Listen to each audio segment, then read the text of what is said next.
علی بھائی اگلا سوال ہے، ایک صحیح حدیث میں آیا ہے کہ دجال مکے اور مدینے میں داخل نہیں ہو سکے گا، جبکہ دوسری صحیح حدیث میں آیا ہے کہ نبی صلی اللہ علیہ وسلم نے قرب قیامت میں دجال کو کعبے کا طواف کرتے ہوئے دیکھا تھا۔ ان دونوں احادیث میں تطبیق کیسے ممکن ہوگی؟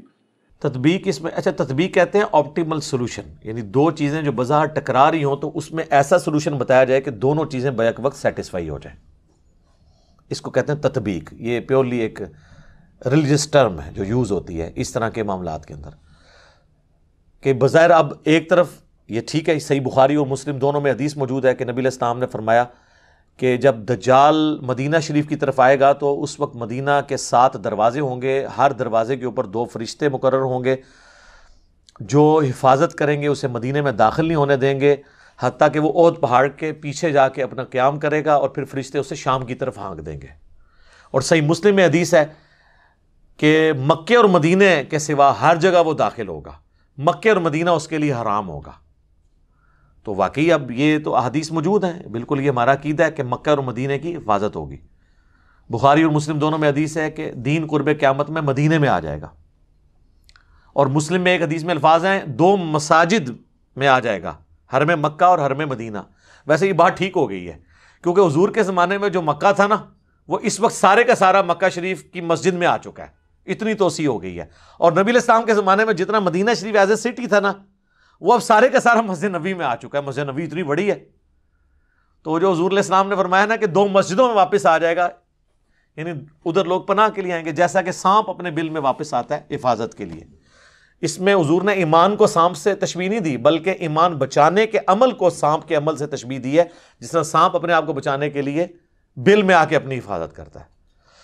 تو یہ واضح احادیث ہیں کہ دجال مکے مدینے میں داخل نہیں ہوگا، بخاری مسلم کی ہیں۔ اب یہ جو حدیث ہے نا، یہ بڑے لوگوں کو پریشان کرتی ہے کہ جی دوسری طرف بخاری مسلم میں ہے کہ نبی علیہ السلام فرماتے ہیں کہ میں نے ایک خواب دیکھا جس میں مجھے ایک بڑا خوبصورت شخص دکھایا گیا جس کے لمبے بال تھے، یعنی زلفیں تھیں، اور اس سے پانی کے قطرے ٹپک رہے تھے، اور وہ 2 شخص کے سہارے ان کے کندھے پہ ہاتھ رکھا ہوا طواف کعبہ کر رہا تھا۔ تو مجھے پوچھنے پہ فرشتوں نے بتایا کہ یہ مسیح ہیں، عیسیٰ ابن مریم، اور یہ حضور کو خواب دکھایا جا رہا تھا۔ تو ظاہر ہے کہ خواب تو وحی الہی ہے۔ سورہ صافات میں حضرت ابراہیم علیہ السلام کو جو اللہ نے خواب دکھایا تھا وہ وحی الہی تھا، اس لیے تو انہوں نے اتنی بڑی ایکٹیویٹی پرفارم کرنے کے لیے تیار ہو گئے، بیٹے کو ذبح کرنے کے لیے۔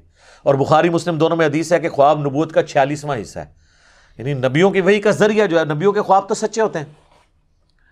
اور پھر نبی صلی اللہ علیہ وآلہ وسلم فرماتے ہیں تھوڑی دیر بعد میں نے دیکھا کہ ایک شخص طواف کعبہ کر رہا ہے جس کی دائیں آنکھ ختم ہے، اور اس کی جو بائیں یعنی وہ کان ہے، اور بائیں آنکھ جو ہے انگور کے یعنی دانے کی طرح ابری ہوئی ہے، اور بڑا بد شکل گنگریالے بالوں والا، وہ بھی 2 افراد کے اوپر یوں ٹیک لگا کے نا اسی سٹائل میں وہ بھی طواف کعبہ کر رہا ہے۔ تو میں نے پوچھا یہ کون ہے؟ تو مجھے بتایا گیا یہ مسیح دجال ہے، وہ اوریجنل مسیح یعنی کرائسٹ، اور یہ ہے اینٹی کرائسٹ۔ وہ اکثر لوگ کہتے ہیں جی دجال کو مسیح کیوں کہا جاتا ہے؟ مسیح تو حضرت عیسیٰ ہے۔ اور سر ان کو جھوٹا مسیح کہا جاتا ہے، دجال کو، اس کو مسیح نہیں کہا جاتا، مسیح الدجال، جعلی مسیح، اور یہ ہے عیسیٰ ابن مریم مسیح، اصلی مسیح۔ تو وہ مسیح نہیں ہے، وہ جھوٹا مسیحا ہے، کیونکہ یہودیوں کی کتابوں میں ہے کہ ایک مسیحا آئے گا بنی اسرائیل کے اندر۔ وہ مسیحا آیا، ان کو سمجھاتا رہا، انہوں نے اس مسیحا کے قتل کے فتوے جاری کیے، اس کو اللہ نے اوپر اٹھا لیا۔ کون؟ عیسیٰ ابن مریم۔ لیکن ان کو پتہ ہی نہیں چلا۔ اب جب وہ دجال آئے گا نا، وہ کہیں گے اچھا یہ ہے ہمارا مسیحا، تو وہ دھوکہ کھا کے اس دجال کو عیسیٰ ابن مریم کی جگہ مسیح مان لیں گے اپنا۔ یہ نہیں ہے کہ وہ کوئی یہودی اللہ کے ماننے والے نہیں ہیں، ایسا نہیں ہوگا، وہ دھوکہ کھا جائیں گے، اور اللہ کا ان پہ یہ عذاب ہے کہ انہوں نے پیغمبروں کے ساتھ جو ہے وہ غداری کی ہے، تو اس کی سزا وہ بھگتیں گے۔ تو وہ نبی علیہ السلام کو بتایا گیا یہ مسیح دجال مسیح، دجل کہتے ہیں نا دھوکہ دینے والے کو، جعلی مسیح، اسی ہم انگلش میں اسے کہتے ہیں کرائسٹ، عیسیٰ ابن مریم کو اس کو کہتے ہیں اینٹی کرائسٹ۔ لیکن یہ واقعہ خواب کا ہے، خواب کا واقعہ تشبیہ کے طور پہ ہوتا ہے، ایکچول نہیں ہوتا۔ مثلا بخاری اور مسلم دونوں میں حدیث ہے نبی علیہ السلام فرمایا میں نے خواب میں دیکھا کہ میرے ہاتھ میں 2 سونے کے کنگن ہیں، تو میں اس کی وجہ سے بڑا پریشان ہوا، پھر میں نے اس پہ پھونک ماری تو وہ غائب ہو گئے، اور اس کی تعبیر میں نے 2 جھوٹے پیغمبروں سے کی ہے جو ظاہر ہوں گے، اور وہ حضور کی زندگی میں ظاہر ہو گئے۔ وہ مسلمہ کذاب تھا، تو دوسرا اسود، یہ 2 حضور کی زندگی میں ظاہر ہو گئے۔ اب حضور نے کبھی سونے کے کنگن پہنے ہیں زندگی میں، یا اس خواب کے بعد کبھی پہنے؟ لیکن خواب میں ایسی چیز دکھائی گئی جو تشبیہ کے طور پہ تھی۔ خواب ایک ڈپارٹمنٹ یہ الگ ہے۔ صحیح بخاری میں نبی علیہ السلام نے غزوہ احد سے پہلے خواب دیکھا کہ آپ کے سامنے ایک گائے ذبح ہو رہی ہے اور اتنا خون نکل رہا ہے اس کا، تو نبی علیہ السلام جو ہے نا گھبرا گئے۔ آپ کو پتہ چل گیا کہ میرے اصحاب اس میں شہید ہوں گے، 70 کے قریب صحابہ شہید ہوئے۔ مدینے کا کوئی گھر نہیں تھا جس میں میت نہ گئی ہو، تو ایک بہت بڑا لاس تھا حضور علیہ السلام کے لیے۔ واضح ایک فتح شکست میں بدل گئی، وہ چند تیر اندازوں کی حضور علیہ السلام کی نافرمانی کرنے کے سبب، بعد میں اللہ نے معاف کر دیا۔ سورہ ال عمران میں پوری کمنٹری آئی۔ بہرحال اس میں نبی علیہ السلام نے اس گائے کے خون کی تشبیہ اس سے کی، یعنی اس طرح کے خواب میں بعض اوقات کوئی مناظر دکھائے جاتے ہیں۔ تو دجال والا جو منظر ہے یہ خواب کا، اس سے یہ ثابت نہیں ہوتا کہ دجال طواف کعبہ کر رہا ہوگا، یہ ثابت نہیں ہوتا۔ اور اگر کسی نے اس کو دھکے سے ثابت کرنا ہے تو وہ اپنی عقل کا علاج کروائے۔ حضور علیہ السلام کو تمثیل کے طور پہ دکھایا گیا۔ بعض نے ویسے یہ کہا کہ اس طواف سے مراد یہ ہے کہ وہ کعبے، خانہ کعبے کے باہر، یعنی مکے کے باہر گھوم رہا ہوگا اور کوشش کرے گا کعبے میں داخل ہونے کی، یہ بھی تعبیر ہو سکتی ہے، لیکن یہ دور کی ہے، ضرورت ہی نہیں، خواب کی چیز ہے کوئی فزیکلی۔ بعض کہتے ہیں کہ یہ دجال اس وقت طواف کر رہا ہوگا جب ہی اس کا فتنہ ظاہر نہیں ہوا ہوگا، جب فتنہ ظاہر ہوگا پھر وہ داخل نہیں ہوگا۔ یہ دور کی تعویلات ہیں۔ میرے نزدیک سب سے بیسٹ تعویل، میں نے آپ کو اتنی مثالیں دی ہیں کہ خواب میں جو منظر دکھایا جاتا ہے ایگزیکٹلی وہ منظر نہیں ہوتا، وہ ایک تمثیل ہوتی ہے۔ تو حضور علیہ السلام کو بیسیکلی پہچان کرائے گی کہ یہ جھوٹا مسیح جو ہے وہ اس شکل کا ہے، سچا مسیح اس شکل کا ہے، اور دونوں کو ایک ہی اینگل میں دکھایا گیا۔ وہ بھی 2 بندوں کے سہارے طواف کر رہے ہیں، اور یہ بھی 2 بندوں کے کندھے پہ ہاتھ رکھ کے ایگزیکٹ اسی سین میں آپ کو یہ 2 چیزیں دکھائی گئی ہیں۔ تو لہٰذا یہ جو بعض لوگ سمجھتے ہیں کہ یہ احادیث میں تضاد ہے، تو احادیث میں تضاد موجود نہیں ہے۔ باقی وہ بعض لوگ کہتے ہیں وہ جساسہ والی حدیث کے اوپر کوئی ورڈکٹ دیں، ابن سیاد والی حدیث کے اوپر کوئی ورڈکٹ دیں۔ میرے بھائی دجال صرف ایک مسیح دجال ہی نہیں آنا۔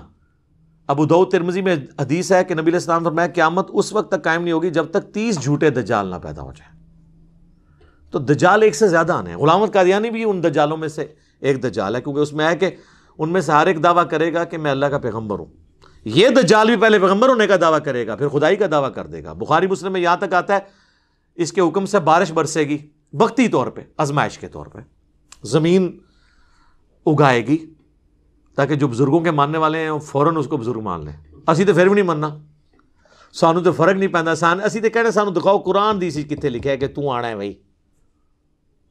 وہ آتا ہے نا بخاری مسلم میں کہ ایک مومن کھڑا ہوگا اور وہ کہے گا تو دجال ہے، وہ کہے گا میں تجھے قتل کر کے 2 ٹکڑے کر کے تجھے زندہ کروں گا، اور وہ یوں کر بھی دے گا، اس کے 2 ٹکڑے کرے گا، اس کے درمیان چلے گا، پھر 2 ٹکڑے جوڑ کے زندہ کرے گا۔ وہ کہے گا دیکھ خدا ہی یہ کام کر سکتا ہے نا، تو میں خدا ہوں۔ وہ کہے گا کہ تیرے اس عمل نے میرے ایمان میں اضافہ ہی کیا، مجھے تو حضور کی بات پہنچی تھی کہ وہ اس طرح کرے گا، اب تو میرے قتل پہ قادر نہیں ہو سکے گا۔ اس طریقے سے 2 ٹکڑے کرنے کے وہ کوشش کرے گا تو وہ تانبے کی بنا دی جائے گی اس کی گردن، پھر وہ غصے سے اس کو اٹھا کے اپنی جہنم میں پھینکے گا، لیکن وہ جنت میں پہنچ جائے گا، یعنی موت اس کو آ جائے گی۔ اور نبی صاحب فرمائے وہ اس زمانے کا سب سے بہترین شہید ہوگا، سید الشہداء ہوگا نا، جو المستدرک علاقے میں کہ سید الشہداء حمزہ ابن عبد المطلب ہے، یا وہ شخص بھی سید الشہداء ہے جو جابر حکمران کے سامنے کلمہ حق بلند کرے یہاں تک کہ اسے قتل کر دیا جائے۔ تو حسین ابن علی بھی سید الشہداء ہیں، اور وہ بھی مومن بھی سید الشہداء ہوگا جو دجال کے سامنے کھڑا ہوگا۔ حتیٰ کہ بخاری مسلم میں آتا ہے کہ دجال کے ماتھے پہ کافر لکھا ہوگا، لیکن ایبریویشن میں کافارا، مومن پہچان لیں گے۔ اور جو بابوں کے ماننے والے ہیں، کسے کہانیوں کے ماننے والے ہیں، وہ تو پھر وہ کہیں گے کافر نہیں لکھا ہے، تو سمجھ نہیں آئی ہے یہ نہیں لکھیا. جس نے کہتے نا گھوڑا نے دماں لی تیسرا ہدایت تے لا رہے ہوندے نا دھکے نال, یہ بھی وہی کریں گے. کاف سے کش پڑھ لیں ہو سکتا ہے, فا سے فیض پڑھ لیں, اور را سے روحانیت پڑھ لیں, یا روحانیت روحانیت کی بجائے. بخاری اور مسلم دونوں میں حدیث ہے, نبی علیہ السلام نے فرمایا کہ حضرت آدم علیہ السلام سے لے کے سارے پیغمبر اپنی اپنی امتوں کو دجال کے فتنے سے آگاہ کرتے آئے ہیں. اور مسلم میں ایک حدیث ہے کہ قیامت تک جتنے فتنے آئیں گے حضرت آدم علیہ السلام سے لے کے, دجال سے بڑا کوئی فتنہ نہیں ہے. ٹھیک ہے, ظاہر ہے کہ اللہ کی طرف سے ایک آزمائش ہوگا, تو اللہ تعالیٰ ہمیں محفوظ رکھے اس فتنے سے. اور اس کے لیے بھی صحیح مسلم میں ہے کہ نبی علیہ السلام نے فرمایا کہ جو شخص سورۃ الکہف کی پہلی 10 آیات یاد کر لے گا, اور ایک دوسری حدیث میں مسلم کی آخری 10 آیات کا بھی ذکر ہے, بہرحال پہلی 10 آیات یاد کر لیں تو وہ اس کے دجال کے فتنے سے بچ جائے گا. تو یہ آیات کوشش کریں روزانہ, نہیں تو ہفتے میں ایک دفعہ تلاوت کر لیں تاکہ یاد رہیں. باقی یہ ویڈیو شیڈیو ریکارڈ کرانا ہے جی دجال نے کدوں آنا ہے, بھائی میں تو نہیں دجال نو کٹ سکتا, جدوں آئے گا دیکھی جائے گی. تو اور لوگ اس طرح کے ٹاپکس میں بڑا انٹرسٹ, قیامت کی نشانی ہے جی. قیامت کی سب سے بڑی نشانی آج سے 1400 سال پہلے ظاہر ہو چکی ہے, نبی علیہ السلام کی بعثت. جی قرآن میں ذکر ہے, اقتربت الساعہ, قریب آ گئی قیامت, وانشق القمر, اور 2 ٹکڑے ہو گیا چاند. اور بخاری مسلم میں ہے کہ نبی علیہ السلام کے زمانے میں چاند 2 ٹکڑے ہوا, اللہ تعالیٰ نے یہ نشانی کے طور پہ دکھائی بات. پھر مسلم شریف کے الفاظ ہیں کہ میں اور قیامت اس طرح ساتھ بھیجے گئے جیسے یہ 2 انگلیاں, شہادت کی انگلی اور درمیان والی. یعنی اب میرے بعد کوئی نبی نہیں آئے گا, قیامت ہی آئے گی. ہزاروں انبیاء کی تاریخ میں آخری پیغمبر کا آنا اور پھر اس کے بعد قیامت آنا, تو سر قیامت کی نشانیاں ظاہر ہو چکی ہوئی ہیں. باقی جو آپ قیامت کی نشانیاں ظاہر کرتے ہیں نا, کوئی الٹا کام ہو جائے تو کہتے ہیں قیامت کی نشانی ہے. پھر میں کہنا یہ ساری نشانیاں پاکستان ہی پوریاں ہو رہی ہیں. باہر دے ملک تے لوگ سکون کی زندگی گزار رہے ہیں, مہنگائی ہو جائے کہتے ہیں قیامت کی نشانی, بیسک نیڈز پوری نہ ہو قیامت کی نشانی,